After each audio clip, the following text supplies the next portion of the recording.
Welcome to the From Imposter to Empowered podcast. I'm your host, Jill Perrick, mindset coach and imposter syndrome expert, and I'm here to tell you that imposter syndrome isn't a life sentence. It's just a dysfunctional way of thinking.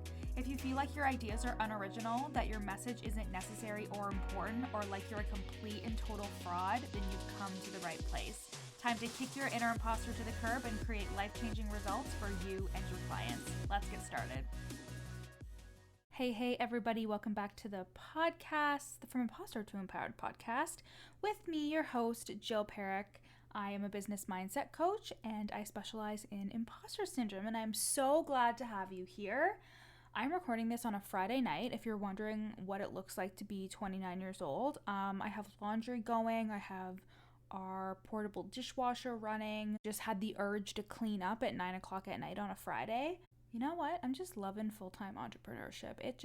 I don't know how I survived 3.5 years working full-time and running my business. Honestly, I was hustling last year. I was working from home because of COVID. I started working from home in March of 2020, like halfway through March of 2020, and I just never went back to the office.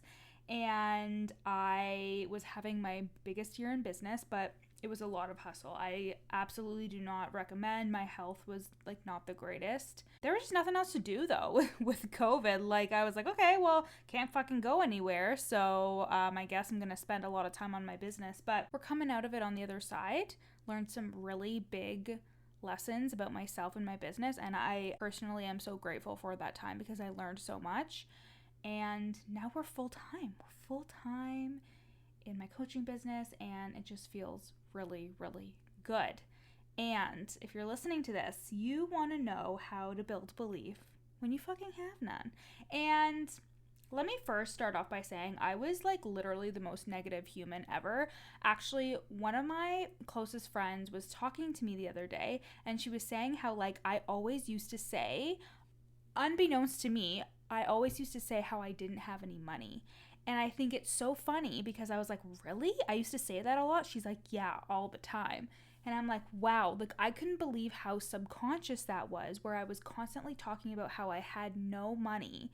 And it just really brought awareness to when it comes to our thoughts, sometimes they really are just running rampant behind the scenes, and we have no idea that they are or how impactful they are on our everyday and how much it can affect the actions that we take and how we feel. So I used to be really, really negative. I had a lot of shitty beliefs about myself, a lot of shitty beliefs about the world.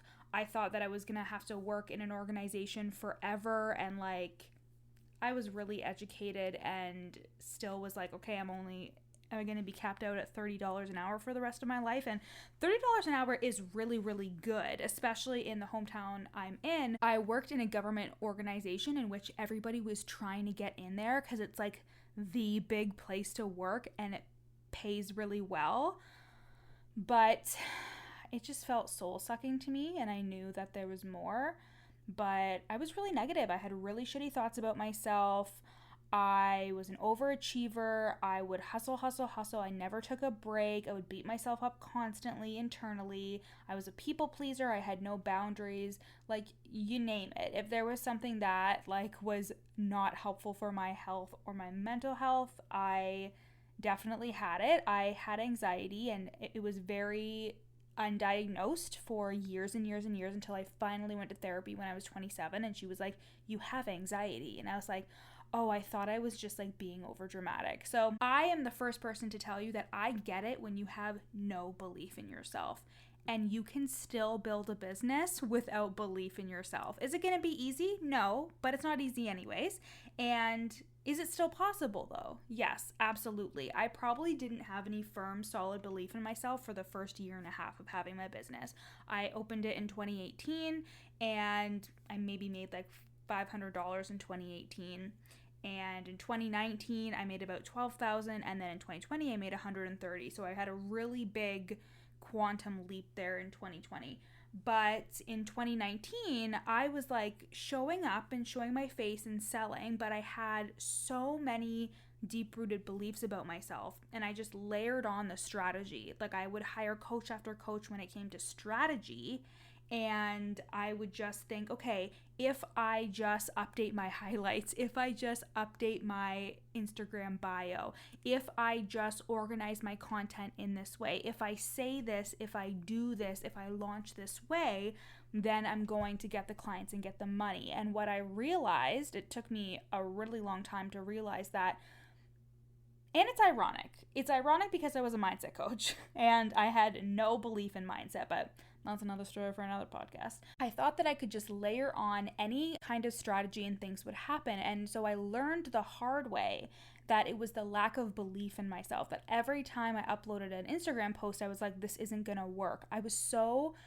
energetically closed off. I gave up on myself often. I gave up on launches so many times. I would refer people to other coaches because they would come to me and I would get instant imposter syndrome. This was before I actually called myself an imposter syndrome coach. So I'm the first one to tell you that I didn't have any belief in myself, and it was very contradictory because I was a mindset coach and I didn't see the value in the mindset and the belief work. And that actually comes from being in a family who, don't get me wrong, I love my family. I had a great childhood, but my family does not really believe in mental health practices. I hid the fact that I was going to therapy from my parents for a very long time. I can't imagine doing that now. There's no way. But at the time when I started going, I didn't dare tell them.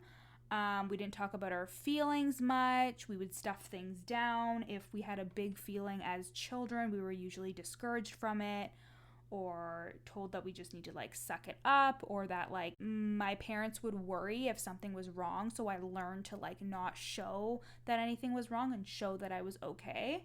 I also never really spoke up for myself in friend groups or anything like that. I was a really big people pleaser, so I would just often discount my own feelings and really gaslight myself. So when it came to my business, the same thing was happening. I was really discounting my feelings and discounting my negative thoughts and my lack of belief, and just thinking, I just need to work harder. I just need to do more. But what you really need to do is build your belief. And even if you've been at this for a while now, there's always room for you to do belief work, because you're always teaching yourself new beliefs. You're always teaching yourself how to make $1,000 a month, and then how to sign 3 clients, and how to sign 4 clients, and how to do a launch. And there's always belief work that you could be doing. So let's talk about how to build belief when you really do have none. Let's say you're starting at 0. And first of all, can you acknowledge that it's not your fault that you don't have belief in yourself? Now, no one is playing the victim here. I'm not saying that you need to take a victim approach, but you can acknowledge that there were maybe people or experiences that you misinterpreted, or things that happened in your life that led you to think that you couldn't rely on yourself, that you couldn't believe in yourself. Maybe that you never got what you wanted, or you couldn't achieve what you wanted, or even if you did achieve, you were a fake, or you just got lucky. Obviously, imposter syndrome. But can you acknowledge that it's not your fault that you may not have belief in yourself? Because I think what happens is we think, I'm the problem, I'm the problem, I'm the problem. And that really negates the fact that we can still acknowledge that there are things that may have happened in your life, or people in your life that may be still in your life or are now out of your life, that may have not exactly encouraged self-belief, especially as kids. We don't have a ton of agency as kids. Especially girls, I find, are used to outsourcing their trust or outsourcing their validation. They're usually used to looking at somebody else and confirming, okay, this is right, this is good. And in the Worthy Woman Method, my lifetime access group coaching program, I actually have a trust building video as well as a decision-making exercise, because building trust and belief in ourselves and being able to make our own decisions in business is one of the most foundational skills as an entrepreneur. You need to be able to make quick decisions and act accordingly, and have that trust in yourself that you will be able to see it through. Because everything you do in your business, it comes back to, do I trust myself to see this through? Every investment you make, every time you sign a client, every time you up level and you make more money, there is always an essence, a flavor of, do I trust myself? And that's something that you really need to cultivate.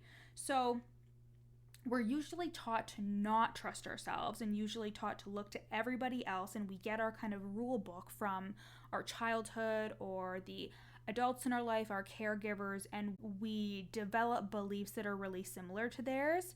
And, there could have been people in your childhood or your life that may have thought that you couldn't make a good decision or that you didn't know what you were talking about or whatever, and it just seeped into your own lack of self-belief and self-worth. So let's just acknowledge that usually when it comes to building a business, it takes a lot of fucking balls, and it takes a lot of self-trust and emotional resilience. And if not, a lot of us are taught emotional resilience as children, taught to take rejection and deal with it and move on and keep going even if the going gets tough, because business can be difficult, because it's a lot of being in your own head and making decisions and, again, trusting yourself that even though you can't see the future, that it's going to work out. So if we were not taught that trust as children, especially to trust in ourselves and our own agency and to make our own decisions. Again, I had a mom who is the best mom in the world, but she did a lot of things for us. So whenever I couldn't do anything because she didn't want us to suffer or that she didn't want us to not be able to fulfill something, she would do it for us. So if I was like, hey mom, I can't hang this picture, which not gonna lie, sometimes she has to come over and hang shit up in my house. She's like, yes, of course I'll do that for you. And of course it's out of love. But something that I realized was a thread was that I often would give up as a kid because I would be like, oh, somebody will just do it for me because I can't do it right. Somebody will just do it for me. And I don't have that belief now, except when it comes to hanging shit around the house. But when it comes to doing things on my own, I have to self-coach often because I have to tell myself you can do this on your own. You can make this decision on your own and it's going to be the right one. And that took time, right? So it's not your fault. It's not your fault that you may not have belief in yourself, that you may not feel worthy. It's not your fault. But we are not victims. We are here for a reason. You have a sole purpose on this earth and in this industry. You are here to help people. This is a helping profession. Coaching is a helping profession. And you are here to help people. And the first thing that you have to do is help yourself. So acknowledge that it's not your fault, but we're not going to use it as an excuse, okay? All the trauma, all the childhood shit, all the limiting beliefs, they can be a reason for why you're thinking the way that you're thinking, but let's not make them excuses. And the next thing I would like to ask you is, are you willing to believe that it is possible to change your thoughts? Because that's what's happening here. Are you willing to believe that you can change the beliefs that you have and change the thoughts that you have? When I was first starting out with clients, I didn't ask them this. I would just go deep into it and they'd be so stubborn. This is in the really beginning, but they would be really stubborn when it came to, well, it's just that it's just a thought that I have. And it's but that thoughts are optional, right? That thoughts are completely optional and you just give them truth and evidence. It's if we were to look through sunglasses and on the sunglasses, they had those changing colored lens. You can constantly change the color of the lens, and that's people and their experiences. We all see through different lenses. We all see different colors and different flavors of things. We all have different beliefs. Somebody who grew up really, really wealthy is going to have different ideas and beliefs around money than somebody who grew up really, really poor. And I have also seen so many people in this industry, including some of my clients and me too, who have changed our beliefs around money, even though we came from a certain type of background or whatever. And that's what I have to ask you is, are you willing to believe that you can change your thoughts and your beliefs? So you have to start there as well. You have to start there with opening your mind to the possibility that I can change my thoughts. And even though you may not think that's a reality, can you be open to the possibility that your thoughts and beliefs can change? Can you be open to that? Can you be open to the fact that you may have beliefs and stories that you feel like are so set in stone, but they are really just thoughts in your head and beliefs that have evidence, and you can give new beliefs evidence and you can work towards changing those neural pathways. Again, it's not going to be easy. It's going to be real hard. We're going to have to work at it every day. That's the notebook, but it's honestly so relevant because you do have to work on it every day. I self-coach every single day. Whether I am talking to myself out loud or whether I'm journaling or whether I'm literally on a call with a coach. I'm in a mastermind right now with my coach. So I have two. I have a one-to-one coach and I have a coach whose mastermind I'm in. We haven't even started. It starts in September, but she fucking over-delivers like a mad woman. And so she checks in with us on Fridays and I take advantage of that. Like I love being coached. I love the opportunity for someone to look at my brain and give me an alternative perspective, but I also have learned to self-coach. In the Worthy Woman method, I teach you how to self-coach as well because it's such an important skill. But yeah, so are you willing to believe that it's possible to change your thoughts? So let's start there as well. If you're here, I'm pretty sure that you already kind of have that belief, but I still have to ask. And something else that I want you to do is I need you to sell yourself on what you do have and what you do know now. Not, I'm going to get the certification in 6 months and then I'll feel good enough. Not, well, I didn't finish my degree, so it doesn't count. I want you to really fucking sell yourself, journal it out, talk to yourself in a voice memo, talk it out with a biz bestie, hire a coach, talk it out with them. Sell yourself on why you're good enough now. Build the belief that you can help somebody now with the skills that you have now. The coaching industry is very big. There are so many opportunities for you to look in terms of what gaps in the industry there are, what education or skills you have that are unique from somebody else, what problem can you solve for somebody. And don't worry if it's not like fucking life changing and life altering. You will find your groove and you will figure it out. But in order to build belief now, you need to sell yourself on the skills and the education, any certification, any experience that you have now. What you know now is good enough. I promise you, you just have to sell yourself on it. There are people who are less qualified than you, less experienced than you, who are doing way more because they just fucking decided, I'm going to sell myself on the fact that I can help somebody, and they're going out there and doing the damn thing. And that's the same thing for you, is if you believe that something in your tool belt can help somebody with some problem that they're having, start there and sell yourself on that. Often, the brain wants us to focus on the things that we lack. So when you come into the industry, you're focused on things that you lack and things that you need to obtain in order to feel good enough, in order to feel like you're qualified, in order to solidify the fact that you're not a fraud to anybody else. You are chasing something else and thinking, well, when I get this and when I get that. But really, you just need to sell yourself on why you're good enough now. And you don't have to be perfect. Like, I think when we think like, okay, I need to sell myself on why I'm good enough now, you could feel so good today and like shit tomorrow. So tomorrow you just recalibrate and say, no, I can help somebody, and just come back to that, even if it's the smallest reason in terms of I can help somebody. When I first started out with imposter syndrome and I ran my first group program, I mean, I've been saying this since day one, but like, I can help you overcome imposter syndrome. And I didn't promise the sun, moon, and the stars. I didn't promise all these fucking things. I said, I can help you overcome imposter syndrome. And what that looked like I really had to figure out exactly what that looked like, but I at least gave myself the permission to sell the fact that I can help somebody with imposter syndrome, because I could sell myself on the fact that I can help one person, I can help 2 people, I can help 3 people. My very first high ticket group program was like $1,300, and I sold the program on 4 people.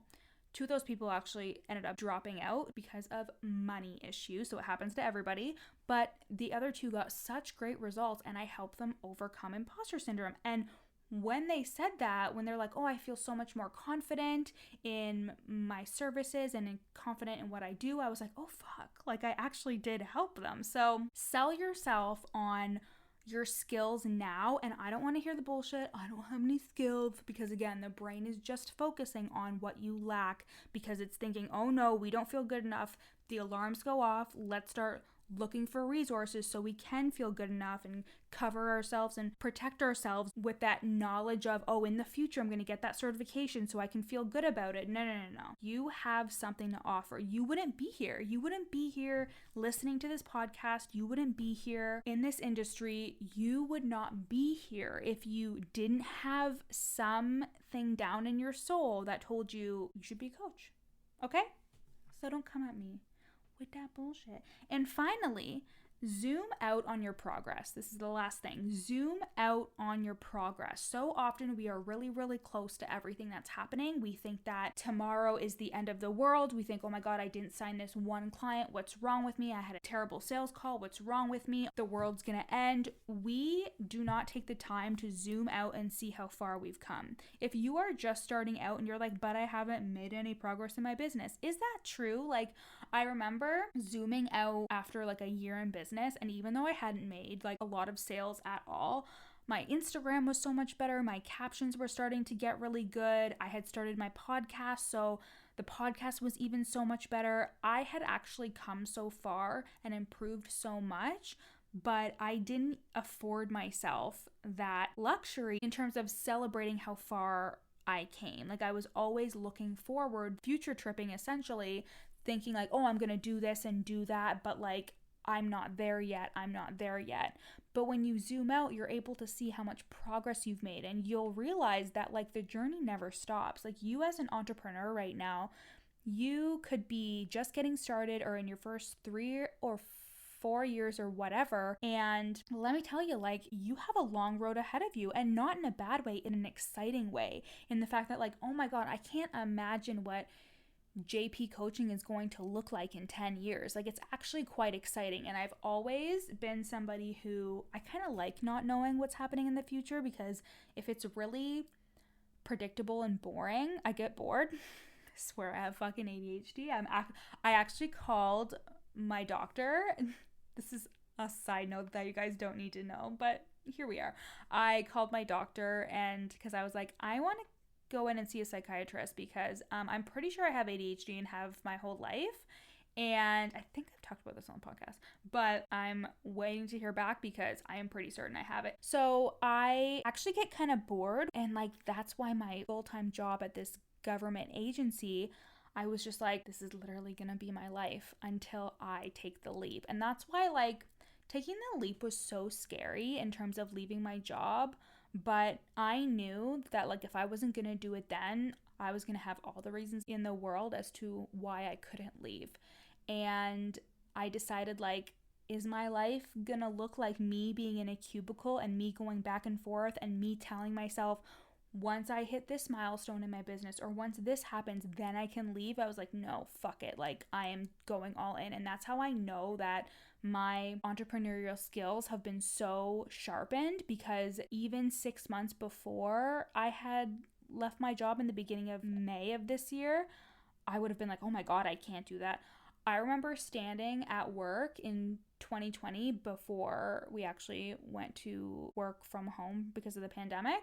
And I remember thinking, a split second thought came into my head of, one day I'm not going to have this job. I'm going to be full-time in my business. And I literally, like, my heart dropped into my stomach. Like, I couldn't imagine that ever happening. And here we are. Things can change so fast. And the uncertainty can actually be really exciting, especially when you fully trust yourself and know that you have your own back. And when you allow yourself to zoom out often and see the progress that you've made and see how good things actually are, how far your brain has even come. I've had clients who haven't necessarily had big monetary returns, but the changes in their mindset, the changes in their belief and their confidence, the changes in their personal life as a result of that are more than impactful. They're amazing, and they have such a big impact on this person's life. And that's what I care about. Like, there are a lot of coaches in this space that can claim that they can help you make money, but how many can actually help you build a sustainable and like exciting life, like a life that you love, that you don't need a vacation from, that you can take several vacations if you want, that like you feel good in your skin and you feel confident and you know you can help people? Like, that's what I fucking care about. I don't care about the fact that like, oh, I'm gonna help you reach a certain number, because like the number doesn't matter, it's the goal behind the number. But let's rein it back in terms of, you can't get to where you want to be if you are constantly thinking that the next result is going to make you happy. You need to zoom out and see how far you've come, and you will actually learn to be in the present moment so much more, because you'll be like, wow, I had a moment today. So it's Friday, and that doesn't matter to me because I'm an entrepreneur, so it really doesn't matter. But I woke up, I self-coached a bit, I worked on something for the Worthy Woman method, and I uploaded it, and then I uploaded an Instagram post that was bomb. And then I went for a massage. I booked a massage, and I just had this like moment when I was driving to my massage where I was like, I am so grateful. I'm getting a little emotional. Like, I am so grateful that like I created this life for myself, and that like I'm not spinning out, that I actually feel so happy and so content, and I'm so fucking grateful for my clients and my coaches and my fiance and my family, and just the fact that I am living a life that I couldn't have even dreamed about like a year ago when I was working my full-time job. And I had a great job, like, don't get me wrong, I had a great job, but I just like, I wanted more.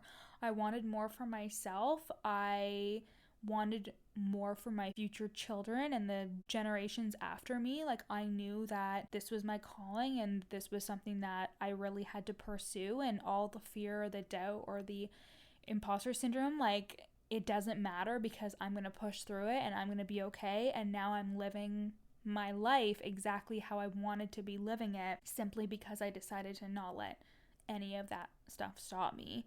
And it was a moment of zooming out and seeing how far I've come.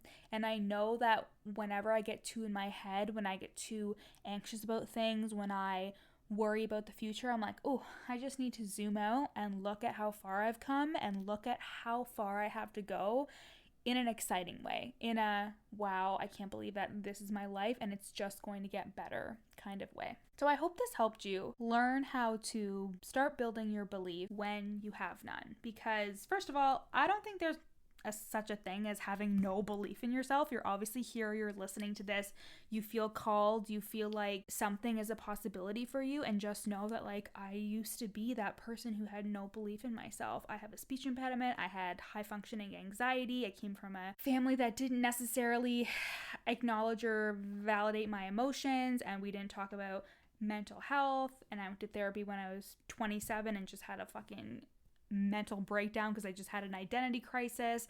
My childhood home burnt down in October. I have trauma. I have things that in my life could have stopped me, but I just kept going, and it's a result of the mindset work and the belief work, the inner work that I constantly do on myself. And this work is what we do in the Worthy Woman method. This is my lifetime access group coaching program where we go deep on your limiting beliefs, on your imposter syndrome, on the fear and the doubt that's holding you back from seeing a life that you really want for yourself. You probably have an idea of something that could be a fantasy for you, but like, we're here to make your dreams just goals. Like, in this program, we go from having dreams to having goals. Like, those are your goals now. They're not just a pipe dream. And I care about my clients so much, and I care about helping them create a life, not just a business that is like thriving financially, but like feeling good in your business, feeling qualified, feeling capable, helping other people with your coaching business, and building a life that you love and that you feel good and happy in. And we are opening the doors for enrollment for the second enrollment in August. So you can get on the waitlist at the link in my show notes and save $222 on enrollment, when we open the doors if you decide to join. I don't know why not. Fucking lifetime access. Amazing. And if you, again, want more information on that, you can head to the link in my show notes and click the link for the waitlist. Check all the details out there and sign up so you can save $222 on enrollment when we reopen the doors in August. So I love you guys so much and hope you have a wonderful rest of your day. I hope you loved this episode. Talk to you later. Thanks so much for listening to the From Imposter to Empowered podcast. Check out the show notes to get started on your free 3-day challenge to overcome your inner imposter. Once you're done listening today, screenshot this episode and share it to your Instagram story, tagging me at YourCoachJill so I can share it on my page. See you next time.